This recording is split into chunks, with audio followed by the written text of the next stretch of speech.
नमस्कार, मैं वैभव सिंह सोलंकी डिजियाना महाकौशल संदेश से।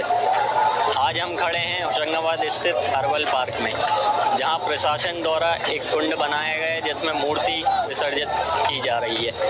तो यहाँ कुछ प्रशासनिक अधिकारी हैं, हम उनसे जानने की कोशिश करेंगे कि किस प्रकार की व्यवस्था यहाँ की गई है। आइए हम जानने की कोशिश करते हैं सर से कि किस प्रकार की व्यवस्था यहाँ पर की गई है।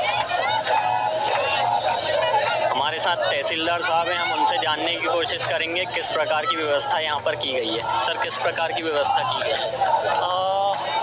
दुर्गा प्रतिमा विसर्जन के लिए कलेक्टर महोदय और अपर कलेक्टर महोदय द्वारा और एसपी सर के सहयोग से होमगार्ड के डिस्ट्रिक्ट कमांडेंट साहब सभी के मार्गदर्शन में एक कुंड का, जैसा कि विगत वर्षों में आपने देखा, बड़े कुंड का आयोजन किया गया है और उसी में सारी प्रतिमाओं का विसर्जन किया जा रहा है। नगर पालिका के द्वारा क्रेन की व्यवस्था की गई है। डिस्ट्रिक्ट कमांडेंट द्वारा होमगार्ड के जवानों को तैनात किया गया है। थाना कोतवाली से बल लगाया गया है। नगर पालिका का अमला विसर्जन में, देवी माँ के विसर्जन में सहयोग कर रहा है और राजस्व से हमारे आरआई पटवारी, नायब तहसीलदार और एसडीएम मैडम सभी लोग जो है लगे हुए हैं और शांति से विसर्जन चल रहा है। लगभग अभी 100 के आसपास मूर्तियों का विसर्जन हर्बल पार्क घाट पर हो चुका है और लगातार आगामी 2 दिन तक ये विसर्जन चलेगा। सर, कुंड बनाने का क्या उद्देश्य है प्रशासन का? कुंड बनाने के पीछे जो पॉल्यूशन कंट्रोल बोर्ड के जो निर्देश थे एनजीटी के, सीधे नर्मदा जी में या किसी भी नदी में सीधा विसर्जित ना किया जाए, उसको दृष्टिगत रखते हुए कलेक्टर महोदय द्वारा ये विशेष कुंड का जो है तैयार किया गया, जिससे प्रदूषण नदी में कम से कम फैले और कुंड में विसर्जन करने से जो देवी जी का विसर्जन होता है उसके बाद किसी भी प्रकार का प्रदूषण, जो पानी है वो सूखे क्षेत्र में छोड़ दिया जाता है, जिससे कोई भी नदी में प्रदूषण नहीं फैलता है। कितना अनुमान लगाया जा रहा है कि कब तक मूर्तियाँ आएंगी और कितनी हो जाएंगी लगभग? जो हमारे होशंगाबाद जिले की परंपरा है कि लगभग 14 तक देवी प्रतिमाओं का विसर्जन किया जाता है, तो लगभग 2 से 3 दिन अभी और हमारे यहाँ विसर्जन रहेगा। अब हम जानने की कोशिश करेंगे, यहाँ डिस्ट्रिक्ट कमांडेंट सर हैं, उनसे जानने की कोशिश करेंगे कि किस प्रकार की यहाँ व्यवस्था की गई है। सर, किस प्रकार की व्यवस्था की गई है? विसर्जन को दृष्टिगत रखते हुए हमारे आपदा मित्र के स्वयंसेवी वॉलंटियर्स भी हैं।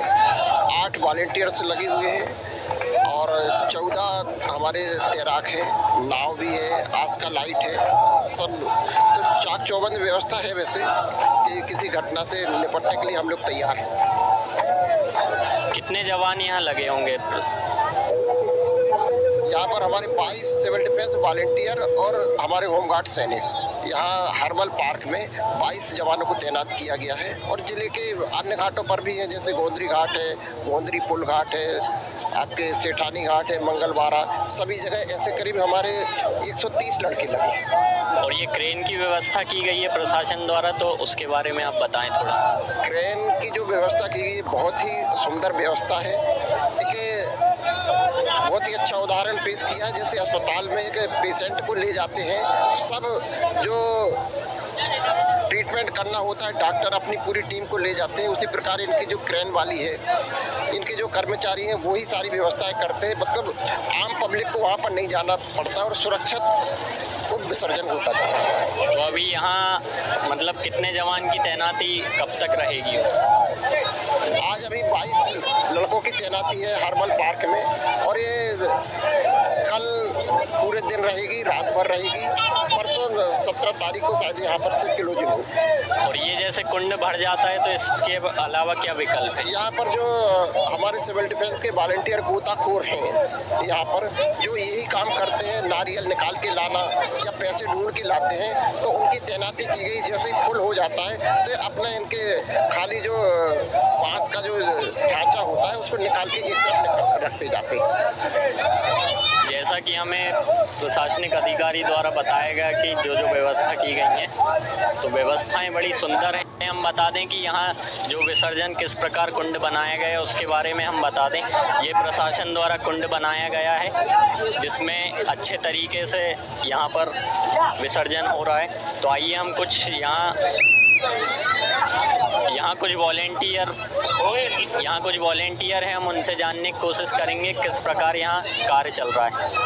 भाई साहब, किस प्रकार यहाँ पर विसर्जन हो रहा है?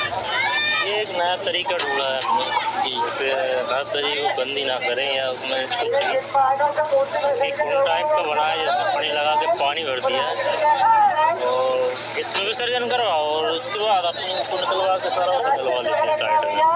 इससे नर्मदा जी सुरक्षित रहेगी, गंदगी नहीं रहेगी, सब कुछ सही रहेगा। जैसा कि इन्होंने बताया कि नर्मदा को प्रदूषण से बचाने के लिए कुंड बनाया गया है, तो हम और जानेंगे इनसे कि कुंड की क्या विशेषता है।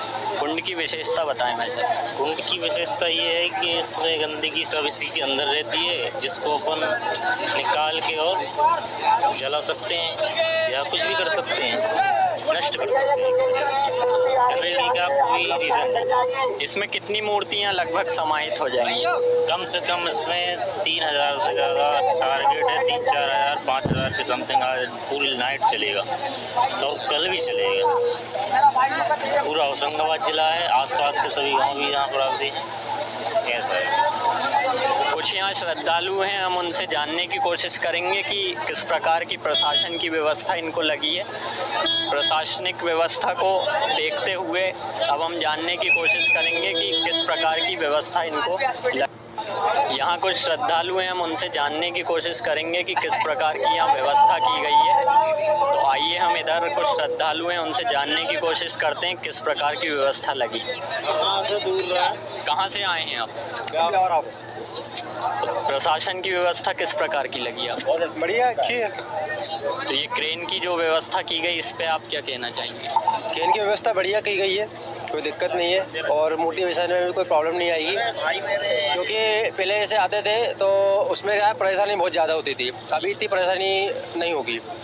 आने जाने में आपको कोई दिक्कतों का सामना करना पड़ा? कोई दिक्कत नहीं। अभी भी जैसे हमारे यहाँ पे बाहर अभी पुलिस वगैरह खड़ी है तो उन्होंने बाहरी गाड़ी वगैरह पार्क की व्यवस्था अलग कर दी है ताकि ट्रैफिक जाम ना हो। बढ़िया व्यवस्था करी है, कोई दिक्कत नहीं है। आप बताएं भाई साहब, आपको कैसी लगी व्यवस्था? ये बहुत उचित